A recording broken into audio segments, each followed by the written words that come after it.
Good morning to all. Today we are going to discuss a new topic in GIT, that is salivary gland. Here we'll discuss anatomy of the salivary glands and secretion and its control and its absorption of the nutrients. For that, first we want to know what is gland. A gland, a group of cells or organ that selectively removes material from the blood, concentrates or alerts them and secretes them for further use in the body or for elimination from the body. It typically a gland consists of either cuboidal or columnar epithelium resulting on the basement membrane and is surrounded by the plexus or meshwork or the blood vessels. Next one is types of gland. There are endocrine glands and exocrine glands out there. In endocrine or the ductless gland, which is the pituitary, thyroid, adrenal glands, which secrete the substances known as hormones, which directly into the bloodstream rather than through the ducts. Exocrine glands, which is the salivary gland, sweat gland, digestive, and which discharge their products through drugs. Ductless gland in the sense that is endocrine. Through duct which releases their products is called exocrine glands. Out of that, we are focusing on the salivary glands. Salivary glands are a group of exocrine or merocrine simple compound tubulo-acino type of gland which secrete in the saliva. The saliva forms a film of fluid coating the teeth and mucus, thereby creating and regulating a healthy environment in the oral cavity. This oral fluid, which is referred to as mixed or whole saliva, which includes the secretion of major glands, minor glands, desiccated oral epithelial cells and microorganisms and their products, food debris and serum components and inflammatory cells that gain access through the gingival crevice. Next one is classification of salivary gland based on size and histochemical nature of the fluid and the ductal system. These three different classes it is classified. Based on size, it has two types, major salivary glands and minor salivary glands. Major in the sense it is includes parotid, submandibular and sublingual glands. In minor salivary glands are the Karmalt glands and glands of von Ebner. Next, according to the nature of secretion, pure serous, pure mucus and mixed. Pure serous includes the parotid and glands of von Ebner. Pure mucus, anterior lingual glands of Blandin and Nunz. Next one is mixed. It includes the submandibular and sublingual. Third one is according to the ductal system. It is a simple and a compound. Simple in the sense minor salivary glands. Compound in the sense major salivary glands. Next one is embryology. Embryology in the sense study about the development.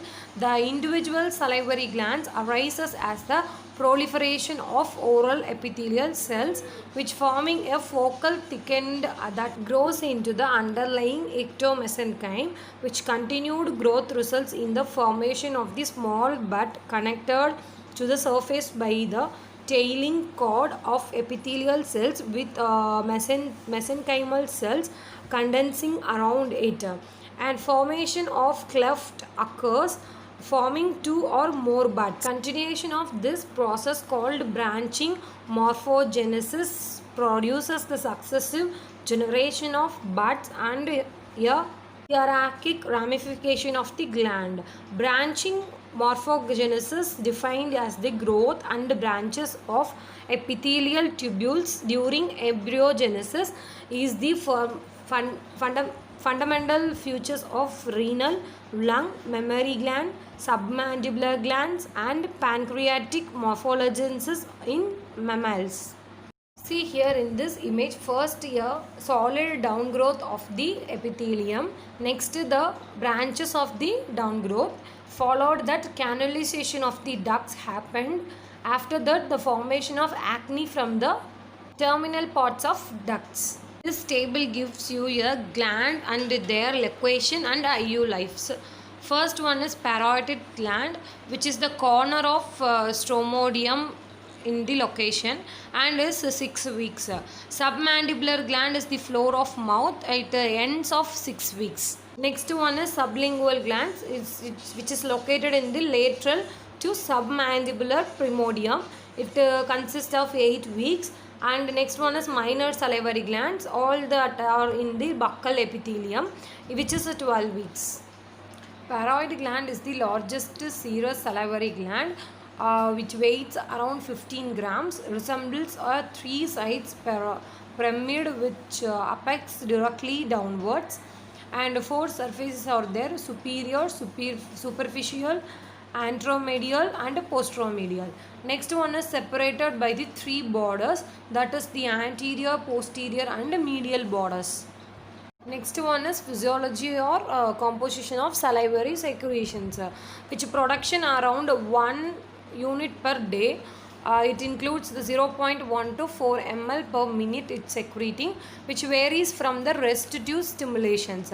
It constituents around the water 94.99.5%, and the solid includes 0.5 to 6%, and remaining as gases. In solid, in the sense it is the inorganic or organic. In organic it is the organic micromolecules. Factors influencing salivary composition is the flow rate, source of secretion, types of stimulus, diurnal variation, diet, drugs, certain flow depressant drugs, and hormones, which is mineralocorticoids, and ovulation. These compositions are altered by the certain factors, that is or disease states: Ciala dentatis, radiation damage, Jorgen's syndrome, cystic fibrosis, HT and DM, alcoholic cirrhosis and aldosteronium, and chronic pancreatitis. Next is functions of salivary glands, which lubricates and protection over there, and buffering and clearance effect, and maintenance of the teeth integrity, and antibacterial activity, taste and digestion, and excretion of certain drugs and inorganic ions. Then let's see the mechanism of salivary secretion. First one is active transport process under neuronal control.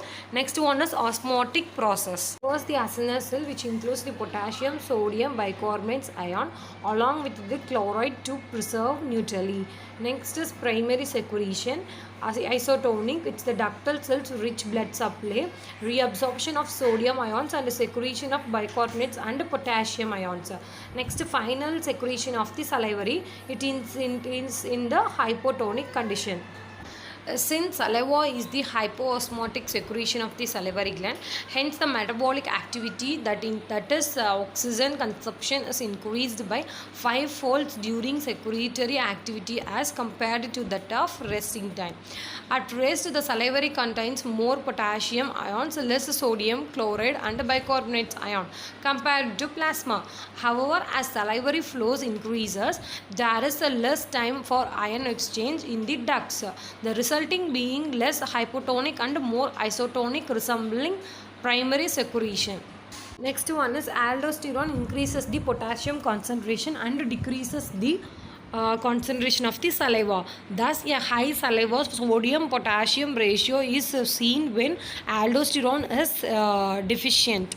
Next to the secretion and the mechanism, we want to control the salivary secretion. First one is stimulation of the parasympathetic nerve. Through this, will control. Which lubricates the kallikrein from the gland cells, which acts on plasma globulin to form a bradykinin. Effect is mediated by the release of acetylcholine. Also causes the release of vasoactive intestinal polypeptides. Thus, the effects being of vasodilation in the salivary glands and secretion increases secretion from the acne. And this second stimulation of sympathetic nerve, which shortens and less strong with probable synergistic action, causes the secretion of small amounts of salivary rich in organic constituents and mucus from submandibular and sublingual glands. Third one is salivary secretion increases either by the taste of food within 20 to 30 seconds, innate reflexes. Next one is by sight, smells or thought of food, which conditionally reflexes. Factors altering salivary flow. First one is unstimulated, which in this submandibular. Next is stimulated, the paroid 2 by 3rd. Acidic food, it maximum stimulated, and sweet foods least stimulation. Psychotic factors and circadian rhythm changes and diurnal variations and age factor, drug factor in the sense tricyclic antidepressant and phenothiazines while we are taking the altering the salivary flow, and depression and anxiety states and dehydration and hemorrhage. Certain salivary gland diseases which causes the salivary flow alteration. First one is radiation sialadenitis and autoimmune sialadenitis and HIV infection, iron overload and sarcoidosis and amyloidosis and cystic fibrosis.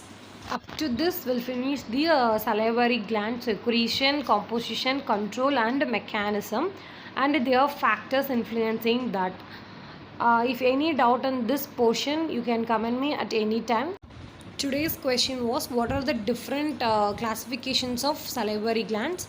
Thank you for patient listening.